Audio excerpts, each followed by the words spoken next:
India टीम्र दमदार batting घाइला है kangaroo दल। इंडियार खतरनाक बैट्समैन रिंकू सिंह माड़े थरी उठिले कंगारू दलर बोलर।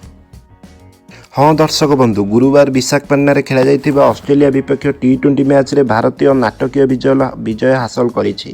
दल शेष बॉल रे मैच जीति 5 टिकिया टी20 सीरीज रे 1-0 रे आगुआ हो जाइछि। प्रथम थर पर दलर अधिनायक होइतिबा सूर्यकुमार यादव 42 बॉल रे 80 रन इनिंग खेलिथिबा बेले रिंकू सिंह फिनिशिंग टच देइथिले। यह टी20 अंतर्जातीय रे भारतर सर्वाधिक रन चेज।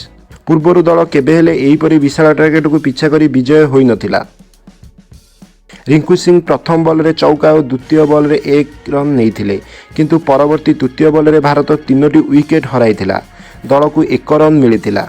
शेष बॉल रे 1 रन थिला बेले रिंकू सिंह छक्का मारिथिले, किंतु से नाबट नो बॉल पकाइथिबारु तांको छक्का गणति होई नथिला। भारत गोटिए बॉल थाई विजयर मुंडी मारिथिला। आपण जदि इंडिया टीम को सपोर्ट करंतु तेबे एई वीडियोटी को लाइक करी शेयर करंतु।